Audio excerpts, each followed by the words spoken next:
Today we are going to discuss about the heat engine. Any cyclic device by which heat is converted into mechanical work is called a heat engine. So in this case we have to convert the heat into the mechanical work. Let us consider this is a hot body which is at the temperature T1 which has served as a source. Now this is another body which is called cold body, and this is at temperature T2 and this is served as a sink. Now when source gives temperature T1 to the working substance, so it converts into the work. So work and this will take, let us take the heat is taken from the source, that is Q1, and the heat is given to the sink, that is Q2. So the net amount of heat absorbed by the substance will be Q1 minus Q2, because this is at the temperature Q1, heat Q1, and this is at heat Q2.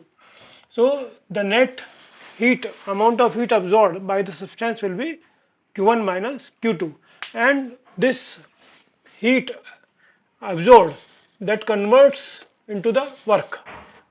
That work will be W, and W will be the reference of this heat, that is Q1 minus Q2. So applying by the first law of thermodynamics, तो first law of thermodynamics हमारे पास क्या होता है, dq equal to du plus dw. So internal energy, that is 0, that is dq will be q1 minus q2, and dw, that will be w equal to w. So w is equal to q1 minus q2. So this is the about the heat engine, and the thermal efficiency of this engine can be defined as the ratio of the work obtained from this engine, uh, defined as the ratio of the work obtained to the heat taken from this source. So what is the efficiency? Heat efficiency will be the work done, work obtained divided by the heat given by the source, that is Q1. So that W will be equal to Q1 minus Q2 divided by Q1. और Q1 से divide करें तो 1 minus Q2 upon Q1. तो ये हमारे पास क्या आ जाएगी, एफिशिएंसी आ जाएगी, that E will be equal to 1 minus Q2 upon Q1. तो इसमें हमारे पास क्या है कि हमने सोर्स का टेम्परेचर T1 है, हीट Q1 है, और हमारे पास सिंक का टेम्परेचर T2 है, और हीट जो है वो Q2 है. जब कोई वर्किंग सब्सटेंस हीट लेता है, Q1 हीट लेता है और Q2 छोड़ता है, तो उस वर्क सब्सटेंस पर वर्क होता है, वो वर्क करता है, वर्किंग सब्सटेंस वर्क करता है, वो कितना करता है, W. तो W जो है हमारे पास क्या हो जाएगा, Q1 माइनस Q2 के बराबर हो जाएगा, ठीक है ना. और सोर्स का जो टेम्परेचर है वो T1 है, और सिंक का जो टेम्परेचर है वो T2 है. How this Q1 and Q2 will be related to the temperature, that will be see in the later. वो हम बाद में देखेंगे कि कैसे Q1 और Q2 T1 टेम्परेचर से रिलेटेड है. तो इफ हमारे पास ये Q2 इक्वल टू 0, यानी कि हमारे पास सिंक का जो हीट है वो अगर सिंक को हीट कुछ ना दे तो हमारे पास एफिशिएंसी क्या हो जाएगी, 100% हो जाएगी. यानी कि हमारे पास जो भी हीट हमने दी वो सारा का सारा किस में कन्वर्ट हो गई, वर्क में कन्वर्ट कर दिया. सारा का सारा जो सोर्स हमने दिया, जो हीट दी, वो सारी हीट जो है हमारे पास वर्क में कन्वर्ट हो गई. अगर वो सिंक को कुछ ना कुछ हीट देता है तो इट मीन्स हमारे पास जो है जो वर्क है वो कम हुआ जितना हमने हीट दी. तो now comes to the Carnot reversible heat engine. तो in Carnot reversible heat engine, reversible means that is the process will be reversed, मतलब जहाँ से स्टार्ट होता है वहीं पर ये फिर दोबारा प्रोसेस वहीं से शुरू हो जाता है, तो that is the reversible process. तो कार्नोट्स हीट इंजन हमने बनाया, that is called the ideal heat engine. तो इसमें हमारे पास ये क्या है, ये हमने कार्नोट इंजन कंसिस्ट 4 कंपोनेंट्स, ये कार्नोट इंजन है, ये 4 कंपोनेंट्स लिए इसने. Now this is one is the, हमारे पास सिलेंडर है, ये सिलेंडर है विद ए पिस्टन, सिलेंडर है विद ए पिस्टन. ये इंसुलेटिंग वाल्स हैं, ये कंडक्टिंग वाल है, ये भी इंसुलेटिंग वाल है पिस्टन की, और इसके ऊपर हमने कुछ वेट रखा है और इसके अंदर हमारे पास गैस है, that is ideal gas. Ideal gas ली है। तो cylinder with perfectly heat insulating walls है, विद परफेक्टली कंडक्टिंग बेस है, and closed with tight fitting perfectly insulating हमारे पास क्या है, एंड फ्रिक्शनलेस। ये क्या है, फ्रिक्शन नहीं है इसके अंदर, पिस्टन के अंदर फ्रिक्शन नहीं है, फ्रिक्शनलेस पिस्टन है।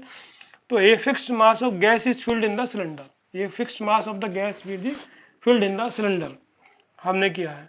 Now a hot body of large heat capacity of at constant temperature, ये हमने ली है, जिसका हॉट बॉडी है ना, लार्ज हीट कैपेसिटी है इसके अंदर, टेम्परेचर क्या हो जाएगा इसका T1 है। ये हमारे पास कोल्ड बॉडी है, इसका टेम्परेचर T2 है, हीट Q2 है, ठीक है ना।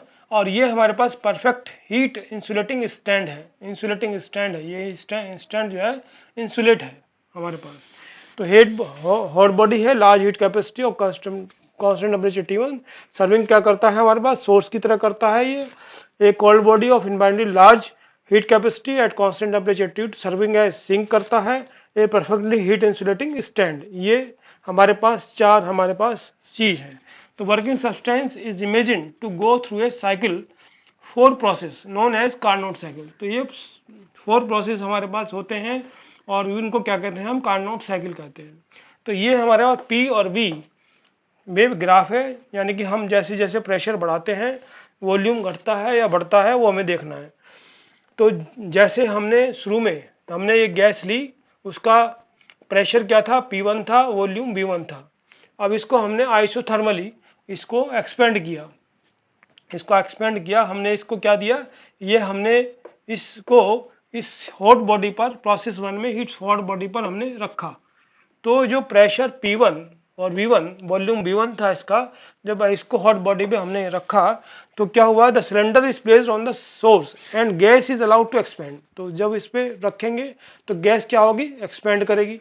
ये वेट हम इस पे जो थे रखे थे ये कम करते चले जाएंगे, तो ये जो गैस है वो एक्सपेंड करना चालू कर जाएगी। And by decreasing the weights on the piston during this process the heat Q1 जो है वो ये ले लेगा गैस, तो Q1 is absorb bye the gas. तो इससे क्या होगा, वॉल्यूम एक्सपेंड कर जाएगा, ये पिस्टन जो है ऊपर को मूव करना चालू हो जाएगा। तो absorb bye the gas through the conducting base, क्योंकि ये कंडक्टिंग बेस है तो ये कंडक्टिंग से ये हीट इसमें जाने लगेगी। जब इसको इस पर रख देंगे तो ये भी कंडक्टिंग है और ये भी कंडक्टिंग है, तो हीट इसमें जाने लगेगी through the conducting base. Then Q1 must be equal to the work done. Q1 जो है वो किसके बराबर होगा, वर्क डन कैसा, जो इसने पिस्टन को मूव किया ऊपर की तरफ, work done W1 bye the gas in expanding isothermally. तो ये जो है आइसोथर्मली यानी कि टेम्परेचर इसका जो है, जितना टेम्परेचर T1 था ये इतना ही टेम्परेचर इसका रहेगा। तो कहाँ से कहाँ तक प्रोसेस हो जाएगा, ये आइसोथर्मल एक्सपेंशन प्रोसेस है A to B। पहले प्रेशर P1 था, वॉल्यूम V1 था, अब pressure P2, volume V2। Temperature पहले भी T1 था और अब भी टेम्परेचर T1 ही रहेगा। तो जो हीट Q1 है वो वर्क डन के बराबर हो जाएगी W1, और ये वॉल्यूम चेंज हो गया हमारे पास V1 to V2, और ये हमारे पास किसके इंटीग्रेशन ऑफ PdV के बराबर हो जाएगा हमारे पास। तो ये हमारे पास वर्क डन जो है dW है, ये तो dW का इंटीग्रेट कर दें तो V1 to V2 work done आ जाएगा, और ये V1 to V2 और ये V इक्वल टू RT 1 के बराबर होगा, है ना। वॉल्यूम हमारे पास, तो हमारे पास जो है P किसके बराबर हो जाएगा, RT1 डिवाइड बाई V के बराबर आ जाएगा। और V कहाँ से कहाँ तक वेरी करेगा, V1 से V2 तक।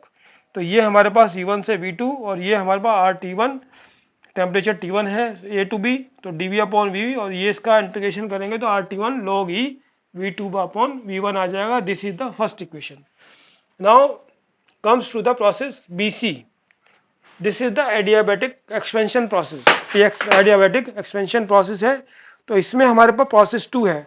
तो सिलेंडर इज रिमूव्ड। अब सिलेंडर हमारे पास जो है ये हमने रिमूव किया और कहाँ रख दिया इसको, इस पर परफेक्टली इंसुलेटिंग स्टैंड पर रख दिया। जब परफेक्टली इंसुलेटिंग स्टैंड पर रख देंगे तो क्या होगा, नॉन कंडक्टिंग स्टैंड पर रख देंगे and the gas is allowed to expand slowly. तो गैस हमारे पास स्लोली एक्सपेंड करना चालू हो जाएगी। दिस एक्सपेंशन इज एडियाबैटिक होगा, क्योंकि हमारे पास नाइदर हीट बाहर, क्योंकि इंसुलेटिंग है सब, ये भी इंसुलेटेड है, ये सिर्फ कंडक्टिंग है, तो हीट इससे बाहर, क्योंकि इस पर रख दिया तो ना हीट आएगी ना जाएगी। तो ये हमारे पास एडियाबैटिक एक्सपेंशन प्रोसेस हो जाएगा, यानी कि गैस जो है स्लोली ये एक्सपेंड करना चालू कर देगी। तो because no heat can enter or leave the system performs the work W2, है ना। तो सिस्टम परफॉर्म्स हमने जो माना वर्क डन वो कितना माना W2 in raising the piston, piston को रेज करेगा at the expansion of internal energy, क्योंकि इंटरनल एनर्जी इसकी बढ़ेगी, ठीक है ना। Energy and this temperature falls, जब इंटरनल एनर्जी बढ़ेगी तो टेम्परेचर क्या हो जाएगा, फॉल्स हो जाएगा, और कितना आ जाएगा T2 तक आ जाएगा, ये T2 टेम्परेचर तक आ जाएगा, केल्विन तक। Let see with the equilibrium state, हमारे पास जो C है वो इक्विलिब्रियम स्टेट C आ जाती है और उसमें pressure P3, volume V3, temperature T2 हो जाता है। तो the work done W2 by W2 by the gas to expand कितना होगा, W2 V2 to V3 PdV, क्योंकि एडियाबैटिक प्रोसेस है। तो एडियाबैटिक प्रोसेस के लिए जो इक्वेशन आती है PV gamma equal to constant, और कांस्टेंट हमने माना K। तो ये हमारे पास P की वैल्यू आ जाएगी K अपॉन PV गामा, तो ये हमने रख दिया, K आउटसाइड आ जाएगा, और वॉल्यूम V2 टू V3 और dV अपॉन V गामा। अब ये V गामा को इंटीग्रेट करिए तो ये आ जाएगा K V minus gamma plus 1 divide by minus gamma plus 1, और वॉल्यूम क्या V2 टू V3 आ जाएगा। तो K upon 1 minus gamma, V3 1 minus gamma और V2 1 माइनस गामा। अब ये हम K इनसाइड ले गया आप इसको, और V3 1 माइनस गामा को अलग अलग लिख दिया, तो K V3 minus gamma minus K V2 minus gamma हो गया। तो ये अब 1 अपॉन 1 माइनस गामा, ये हमारे पास इस इक्वेशन से देखिए आप, तो ये हमारे पास जो है PV3 gamma equal to K के बराबर होता है, K के बराबर होता है। तो ये हमने यहाँ पर जो है ये V3 तो एज इट इज रहा, तो P ये जो K V3 minus gamma, K V3 minus gamma आप देखिए, K V3 माइनस गामा किसके बराबर हो जाएगा, P के बराबर हो जाएगा। तो ये यहाँ पर क्या है, P3 आ जाएगा, तो P3 इंटू V3 आ जाएगा। इसी तरह से यहाँ पर P2 इंटू V2 आ जाएगा इस इक्वेशन से। तो ये P3 V3 minus P2 V2 और इक्वल टू 1 माइनस गामा, और ये हमारे पास जो है P2 V2 equal to RT1 होगा, क्योंकि हमारे पास टेम्परेचर इसमें T1 है और इसमें टेम्परेचर P3 V3 पर टेम्परेचर T2 है। तो P3 V3 equal to RT2 के बराबर हो जाएगा। तो ये हमारे पास R अपॉन 1 माइनस गामा, और ये आ जाएगा R कॉमन ले लिया तो T2 माइनस T1, और ये R upon gamma minus 1 T1 minus T2। ये इक्वेशन हमारे पास नंबर 2 सेकंड इक्वेशन हो जाएगी। प्रोसेस 3, अब थर्ड प्रोसेस में तो सिलेंडर को अब हम रिमूव कर दें और कहाँ रख दें, सिंक पर रख दें, कोल्ड बॉडी जिसका टेम्परेचर T2 है उस पर रख दें। तो cylinder is now removed from the stand and put on the sink and the gas is compressed. अब गैस क्या करेगी, कंप्रेस कर जाएगी, एक वॉल्यूम कहाँ से V3 से V4 पर आ जाएगा, जैसे इस ग्राफ में दिखाया गया है, कंप्रेस कर जाएगी। तो इसको हम कहेंगे आइसोथर्मल कंप्रेशन, है ना। तो कंप्रेस स्लोली कर जाएगी। This process isothermal at constant temperature T2। During this process heat energy Q2 is transferred from the gas to the sink. अब इससे जो हीट है वो कहाँ ट्रांसफर कर जाएगी, सिंक के ट्रांसफर कर जाएगी, है ना। And this amount of heat must be equal to the work done W3 on the working substance, क्योंकि ये कोल्ड बॉडी है। In compressing from C to D, जब कोल्ड पर रखेंगे तो गैस क्या हो जाएगी, कंप्रेशन, गैस में कंप्रेशन होना चालू हो जाएगा। तो ये कंप्रेशन और इक्विलिब्रियम स्टेट जब आ जाएगी तो कहाँ पहुंच जाएगी, D पॉइंट पर पहुंच जाएगी, जहां पर pressure P4, volume V4, temperature T2 तक टेम्परेचर, जहां तक T2 पर ही टेम्परेचर पर जहां तक ये पहुंचेगी वहां पर प्रेशर P4 और वॉल्यूम V4 हमने मान लिया। तो ये आइसोथर्मल कंप्रेशन प्रोसेस है, जैसा कि ग्राफ CD से दिखाया गया है। तो Q2 will be equal to हमारे पास क्या आ जाएगा, W3, the work done W3 that will be P3 V3 to V4 PdV। और ये हमारे पास क्योंकि आइसोथर्मल प्रोसेस है तो ये हमारे पास आ जाएगा, जैसे PV इक्वल टू RT है तो P की वैल्यू आ जाएगी RT डिवाइड बाई V। तो R ये हमारे पास टेम्परेचर T2 पे है तो RT2 डिवाइड बाई V आ गया, और V3 से V4 इंटीग्रेशन हो गया तो RT2 log E V4 upon V3 आ जाएगा, बेस क्या है, log का E। तो ये हम लिख सकते हैं माइनस RT2 T2, और ये चेंज कर दें इसको तो ये V3 अपॉन V4 हो जाएगा। This is equation number 3। Now process 4, fourth process क्या है हमारे पास कि हमने अब जो है कोल्ड बॉडी से फिर किस पर रख दिया, इंसुलेटिंग स्टैंड पर रख दिया। So this is process 4। तो इन प्रोसेस 4 में क्या होगा, cylinder is removed from the sink and placed on the non conducting stand, इस पर रख दिया। तो इससे क्या होगा, ये एडियाबैटिकली कंप्रेस होना चालू हो जाएगी और कहाँ पहुंच जाएगी, जहां से स्टार्ट हुई थी, यहां से मतलब इनिशियल पोजीशन पर पहुंच जाएगी, ए पॉइंट पर। डी पॉइंट से ए पॉइंट पर पहुंच जाएगी, यानी कि हमारे पास जो pressure P4 volume V4 temperature T2 था, अब इसका प्रेशर P1 वॉल्यूम V1 और टेम्परेचर T1 बन जाएगा। तो cylinder is removed from the sink and placed on the non conducting stand and gas is compressed slowly adiabatically. तो W4 is the work done on the gas, हो गया मान लिया हमने, एंड W4 क्या है, work done on the gas है, and its temperature rises to T1। Temperature कहाँ राइज कर जाएगा, T1 पर राइज कर जाएगा, क्योंकि हमने इसको इंसुलेटिंग स्टैंड पर रख दिया। And the system come back to the original equilibrium state P1 V1 T1। The work done W4 on the gas during the process, इस प्रोसेस में जब ये इस पर रख दिया हमने, तो work done W4 on the gas होगा, है ना, क्योंकि इसका प्रेशर बढ़ जाएगा और वॉल्यूम क्या हो जाएगा, कम हो जाएगा। तो हमारे पास V4 से V1 वॉल्यूम हो गया, PdV हो गया, और ये एडियाबैटिक प्रोसेस है। तो एडियाबैटिक हमारे पास प्रोसेस है, कंप्रेशन, एडियाबैटिक कंप्रेशन प्रोसेस है। तो हमारे पास ये PV gamma equal to constant आ जाएगा, तो P की value K upon V gamma हो जाएगी, ये हमने रख दी, और ये वॉल्यूम V4 से V1 तक है। तो K ये हमारे पास आ जाएगा, इसको इंटीग्रेट करें, V minus gamma plus 1 divide bye minus gamma plus 1, V4 से V1, और ये K upon 1 minus gamma, V1 minus gamma minus V4 1 minus gamma, तो 1 अपॉन 1 माइनस गामा। ऐसे ही हम जैसे इसको K को अंदर ले जाइए, और V1 1 माइनस गामा क्या हो जाएगा, V1 1 minus gamma, K V4 और V4 माइनस गामा। अब हमारे पास K V1 minus gamma will be equal to according to the this equation जो हमने ली थी ये वाली, इस वजह से इस तरह से हमारे पास ये जो वैल्यू है वो P1 V1 के बराबर हो जाएगी, और ये वैल्यू जो है हमारे पास P4 V4 के बराबर हो जाएगी इस इक्वेशन से। तो ये हमारे पास आ जाएगा 1 upon 1 minus gamma. Now P1 V1 जो है वो RT के बराबर होता है, और RT टेम्परेचर क्या है इसमें, T1 हमारे पास जो है, यहाँ पर T1 टेम्परेचर और यहाँ पर टेम्परेचर T2 है। तो ये हमारे पास P1 V1 पर टेम्परेचर RT1 माइनस RT2 हो जाएगा, और R अपॉन 1 माइनस गामा और T1 माइनस T2 ये आ जाएगा। Now the net work done, total work done कितना हुआ सिस्टम पर, वो हमारे पास W equal to W1 plus W2 plus W3 plus W4, total चारों प्रोसेस में जितना भी वर्क डन हुआ उसको ऐड कर दीजिए। तो RT1 log E V2 upon V1 plus R1 minus gamma bracket में T2 minus T1 minus RT2 log base E V3 upon V4 plus R upon 1 minus gamma और ब्रैकेट में T1 minus T2। तो ये term जो है इससे cancel हो जाएगी, क्योंकि ये हमारे पास T2 माइनस T1 और ये T1 minus T2, minus common ले लेंगे तो कैंसिल हो जाएगी। तो क्या टर्म बचेगी, W equal to RT1 log base E V2 upon V1 minus RT2 log base E V3 upon V4। तो this equation let us take fifth equation. Now since the point A and D, हमारे पास ए and D है ना, जो points है लाई on the adiabatic curve, ये दोनों adiabatic curve पर है, और एडियाबैटिक कर्व के लिए हमें पता है कि टी वी गामा माइनस 1 क्या होता है, कांस्टेंट के बराबर होता है। ये एडियाबैटिक प्रोसेस में हमें पता है, ठीक है ना। तो इसी इक्वेशन है ना, पहले हमने देखा था, और P V gamma equal to K constant ही ये था। तो ये हम लेंगे ये वाला इसमें, तो ये वाले से T1 V1 gamma minus 1 equal to T2 V4 gamma minus 1 हो जाएगा, क्योंकि हमने कौन सा प्रोसेस लिया, A to D। Similarly from B to C में lie on the adiabatic curve, ये भी लाई करता है, एडियाबैटिक एक्सपेंशन पर करता है।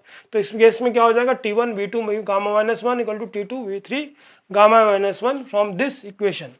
अब दोनों इक्वेशन को हमने क्या किया, डिवाइड कर दिया।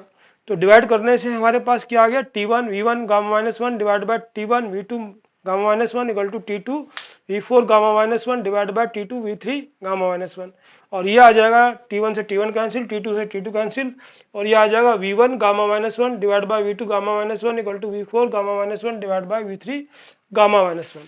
तो इससे हमारे पास क्या आ जाएगा, V1 upon V2 equal to V4 upon V3 और V2 upon V1 equal to V3 upon V4। ये जो वैल्यू है, ये जो आई है हमारे पास, ये कहाँ रख दे, क्वेश्चन फिफ्थ में।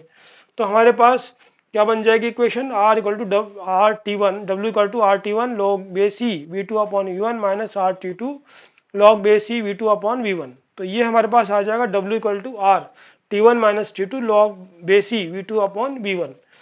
तो this efficiency of engine is given by, efficiency of engine जो हमने बताई थी पहले, वो नीटा से भी डिनोट कर सकते हैं और ई से भी डिनोट कर सकते हैं आप। दोनों एक ही चीज है। तो ये हमारे पास E इक्वल टू नीटा और क्या आ जाएगा Q1 minus Q2 divide by Q1। तो that is equal to heat converted into work. Q1 minus Q2 क्या है, जो हमारे पास हीट कन्वर्ट होगी किसमें, वर्क में, वो divide by heat taken in from the source Q1 उसके। तो ये W अपॉन Q1 और W हमारे पास आया नेट वर्क डन, ये हमारे पास आया इक्वेशन 8 से यहाँ रख देंगे, और Q1 जो है वो इक्वेशन 1 से यहाँ पर रख देंगे। तो ये आ जाएगा हमारे पास, ये कैंसिल हो जाएगा R और ये लॉग वाली टर्म्स कैंसिल हो जाएंगे, तो T1 upon T1 minus T2 divide by T1 आ जाएगा, और 1 माइनस T2 अपॉन T1 आ जाएगा। तो इसका मतलब ये क्या हुआ कि हमारे पास T2 अपॉन T1 की कुछ ना कुछ वैल्यू होगी, तो हमारे पास एफिशिएंसी जो है वो 1 से कम होगी। अगर हमारे पास T2 की वैल्यू 0 हो जाए, यानी कि टेम्परेचर, कोल्ड बॉडी का टेम्परेचर 0 केल्विन हो जाए, तो हमारे पास एफिशिएंसी क्या आ जाएगी, 1 आ जाएगी, यानी कि 100% एफिशिएंसी हो जाएगी। ठीक है ना।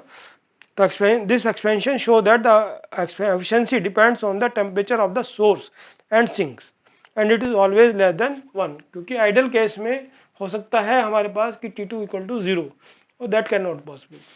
ठीक है ना। That is all about the Carnot reversible heat engine. Thank you.